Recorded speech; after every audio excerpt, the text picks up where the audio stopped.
Lemuria, அதாவது குமரிக்கண்டம். இந்த continent மட்டும் இப்போ இருந்துச்சுன்னா தமிழ் பீப்புள்ஸ் அண்ட் இந்தியன் பீப்புள்ஸோட ஒரு பிக்கஸ்ட் லேண்டாக இருந்திருக்கும். அது மட்டும் இல்லாமல் இது ஒரு மித்தா இல்லை உண்மையாகவே இருந்த இடமா அப்படிங்கிறத நம்ம பார்க்கணும்னா ஃபர்ஸ்ட் நம்ம 19th செஞ்சுரிக்கு போகணும். 19th செஞ்சுரியில் தான் லெமூரியா காண்டினென்ட் பற்றின பல தியரிஸ் வெளியே வந்துச்சு.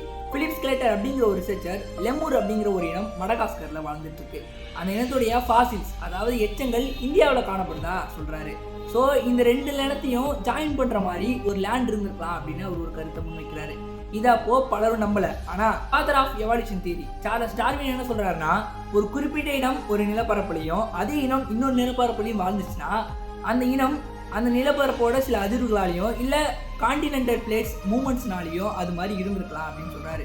ஸோ இந்த தியரி உண்மைன்னு அப்போ பல நாளையும் நம்ம படிச்சு ஜெர்மனை சேர்ந்த எர்னஸ்ட் ஹெக்கல்ஸ் அப்படிங்கிற ஒரு ரிசர்ச்சர் என்ன சொல்றாருன்னா, லெமூரியா காண்டினென்ட்ல தான் உயிர்கள் ஃபர்ஸ்ட் தோண்டி இருக்கலாம், அந்த இனம் ஒரு சுனாமி அது போல பேர் அலைகள் வந்து கடலுக்குள்ள போயிருக்கலாம் அப்படிங்கிற ஒரு தியரியை முன்வைக்கிறாரு. தமிழ் இலக்கணங்களான சிலப்பதிகாரம், மணிமேகலை இந்த நூல்கள்லாம் குமரிக்கண்டத்தை பற்றி பல குறிப்புகள் இருக்கு. அது மட்டும் இல்லாமல் அந்த குறிப்புகளில் அந்த இடத்துல தமிழர்கள் வாழ்ந்ததா குறிப்பிடப்பட்டிருக்கு. ஸோ இந்த லேண்ட் தமிழர்களுடையா இருக்கலாம் அப்படின்னு சொல்லிட்டு ஒரு தியரியும் இருக்கு. தமிழ் நூல்களில் கிடைக்கப்பட்ட சான்றுகள் படி பார்த்தாலும் ஒரு பேரலை சுனாமி வந்து தான் குமரிக்கண்டம் அப்படிங்கிற ஒரு லேண்டே இல்லாமல் ஆக்குச்சு அப்படின்னு சொல்லிட்டு சொல்லப்படுது. ஆனால் இந்தியன் ஓஷனில் பல ரிசர்ச் பண்ணியும் அதுக்கான எந்த ப்ரூஃப்மே நமக்கு கிடைக்கல. தமிழ் நூல்கள் அப்புறம் பிலிப் ஸ்கெலேட்டர் இவங்களோட தியரி படி பார்த்தா குமரிக்கண்டம் இருந்திருக்கலாம். நமக்கு எந்த ப்ரூஃபும் கிடைக்காதனால இந்த தியரி இன்ன வரைக்கும் ஒரு மித்தாக தான் இருக்குது.